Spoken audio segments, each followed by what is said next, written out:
মসজিদের পানি নিষ্কাশনের ড্রেন বন্ধের অভিযোগে এলাকাবাসীর মানববন্ধন। মসজিদের পানি নিষ্কাশনের ড্রেন বন্ধের অভিযোগে এলাকাবাসীর মানববন্ধন। কক্সবাজারের চকরিয়া উপজেলার হারবাং ইউনিয়নের ৬ নম্বর ওয়ার্ডের ভাইয়াখাটা এলাকায় জুমা মসজিদের পানি নিষ্কাশনের ড্রেন বন্ধ করে দেওয়ার অভিযোগে ক্ষুব্ধ এলাকাবাসী মানববন্ধন কর্মসূচি পালন করেছেন। শুক্রবার ২৪শে জুলাই ২০২৬ জুমার নামাজ শেষে স্থানীয় মুসল্লিরা মানববন্ধনে অংশ নেন। এই সময় বক্তব্য দেন মসজিদ কমিটির সভাপতি মোহাম্মদ আরিফুল ইসলাম। তিনি বলেন, মসজিদের অজুর পানি, পুকুরের পানি, বৃষ্টির পানি ও অন্যান্য ব্যবহৃত পানি নিষ্কাশনের জন্য দীর্ঘদিন ধরে একটি ড্রেন ব্যবহৃত হয়ে আসছিল। সম্প্রতি পুলিশ কনস্টেবল সাজ্জাদুল ইসলাম রোহান ও তার ভাই মিজান অবৈধভাবে এবং জোরপূর্বক ওই ড্রেনটি বন্ধ করে দেন। এর ফলে বৃষ্টির সময় পানি জমে মসজিদের ব্যাপক ক্ষয়ক্ষতি হয়েছে বলে তিনি অভিযোগ করেন। মোহাম্মদ আরিফুল ইসলাম আরও বলেন, মসজিদ কমিটির পক্ষ থেকে ড্রেনটি পুনরায় খুলে দেওয়ার অনুরোধ জানানো হলে সাজ্জাদুল ইসলাম রোহান ক্ষুব্ধ হয়ে প্রভাব খাটানোর চেষ্টা করেন এবং বিভিন্ন অনলাইন মাধ্যমে মসজিদ কমিটির বিরুদ্ধে অপপ্রচার চালাচ্ছেন। বিষয়টি ইতোমধ্যে তাদের নজরে এসেছে বলে তিনি জানান। মানববন্ধনে অংশগ্রহণকারীরা এসব অভিযোগের তীব্র প্রতিবাদ জানিয়ে সংশ্লিষ্ট প্রশাসন ও আইনশৃঙ্খলা রক্ষাকারী বাহিনীর কর্মকর্তাদের দ্রুত হস্তক্ষেপ কামনা করেন। একই সঙ্গে মসজিদের ব্যবহৃত পানি নিষ্কাশনের স্বার্থে বন্ধ করে দেওয়া ড্রেনটি পুনরায় খুলে দেওয়ার জোর দাবি জানান তারা। এই বিষয়ে পুলিশ কনস্টেবল সাজ্জাদুল ইসলাম রোহানের সঙ্গে যোগাযোগের চেষ্টা করা হলেও তার বক্তব্য পাওয়া যায়নি। তবে তার ভাই মিজানের সঙ্গে যোগাযোগ করে অভিযোগের বিষয়ে জানতে চাইলে তিনি অভিযোগ অস্বীকার করেন। গতকালকে এনবিটিভির একটা কি আনছে প্রতিনিধি আনছে, ওনাকে এনে আমাদের বায়াখাড়ার নামে ভুয়া সাংবাদিক, ওনাকে এনে আমাদের বায়াখাড়া বেশ কিছু মানুষের জন্য উনি কি আনছে অভিযোগ আনছে, এখানে ভুয়া মিথ্যা বানোয়াট কি করছে, সম্ভব করছে। আমরা এই উপর ভিত্তি করে আমরা আছি কি করতেছি, মানববন্ধন করতেছি। এবং রোহানের ভাই যেটা মিজান আছে, উনি এখানে কি করে মাদকের কি করে ব্যবসা করে, এখানে এদিকে একটা কি আছে বাড়ি আছে, এখানে পুরো হারবাঙের লোক যারা কি করে মাদক সেবন করে ওনাদেরকে আনে এখানে ওনারা কি করে, এখানে এলাকার মানুষ সবাই কি আছে সাক্ষী আছে। কেবল রোহান একজন সাধারণ কি করে পুলিশের চাকরি করে, কনস্টেবল চাকরি করে, উনি এখানে কি করছে লক্ষ লক্ষ টাকা কি করে সম্পদ করছে, কোটি কোটি টাকা কি করছে সম্পদ করছে উনি। রোহান হ্যাঁ, ওর বলে যাইয়ে রে আজিয়া তাই মাদক ব্যবসা করে। রহমান কিছু বললে জনগণে উনি পুলিশের হুমকি দেয়।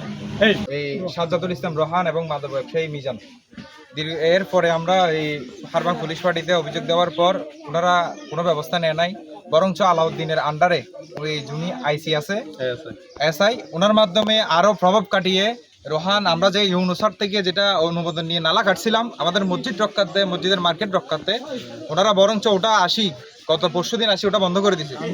এরপরে গত কালকে এনবিটিভি আর রুহুল কাদের ভাই উনি আমাদের নামে ভুয়া নিউজ একটা করে গেছে। আমি রুহুল কাদের ভাইকে বলবো, আপনি এই ধরনের ভুয়া নিউজ করবেন না, সাংবাদিক জগতে থাকবেন কিন্তু ভুয়া নিউজ করবেন না, সঠিক যাচাই বাছাই করে নিউজ করবেন।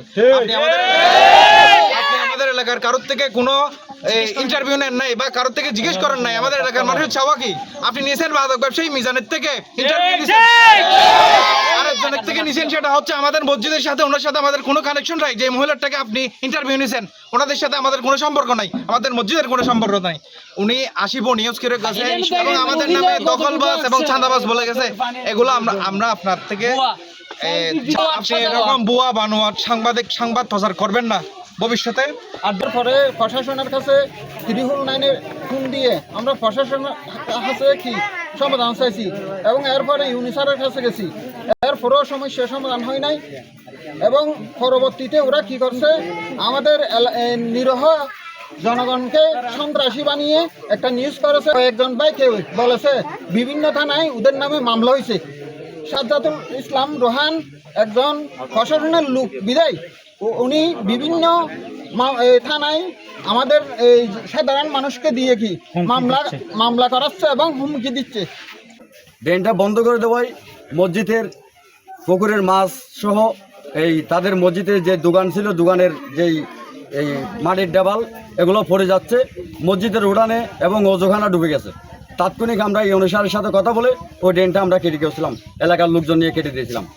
দেওয়ার পরে গতকালকে দেখতে পেয়েছি এখানে এলাকায় যখন আসলাম সকল মানুষের অভিযোগ এলাকায় এখানে 200টির উপরে পরিবার হয়েছে। প্রত্যেকটি মানুষের অভিযোগ আমরা শুনেছি। তারা বলেছেন এই রোহান উনি একজন কনস্টেবলের চাকরি করে। এই এলাকার মানুষ তত বেশি শিক্ষিত নয় বিদায় সাধারণ জনগোষ্ঠী বিভিন্ন এলাকা থেকে সেখানে বসবাস করে, তাদেরকে জিম্মি করেছে, তাদেরকে হুমকি দামকি দেওয়া হচ্ছে, তাদেরকে হুমকি দিয়েছে মামলার, তাদেরকে বিভিন্ন মামলা জড়িয়ে দেবে, ইয়াবা মামলা জড়িয়ে দেবে, ডাকাতি মামলা জড়িয়ে দেবে, এরকম হুমকি দিয়ে এই মানুষগুলোকে জিম্মি করে এই এলাকাকে এক ধরনের তাসের রাজত্ব কায়েম করেছে। আমি তীব্র প্রতিবাদ জানাই। এটা স্বরাষ্ট্রমন্ত্রী এলাকা রোহান সাহেব, আপনিও এলাকার সন্তান, আমরা চাই না আপনার চাকরির উপর কোনো আঘাত আসুক। আপনি 17-18 হাজার টাকা বেতনের চাকরি করে 2-3 কোটি টাকার সম্পদ আপনি কিনেছেন, আমরা সেদিকে যাচ্ছি না।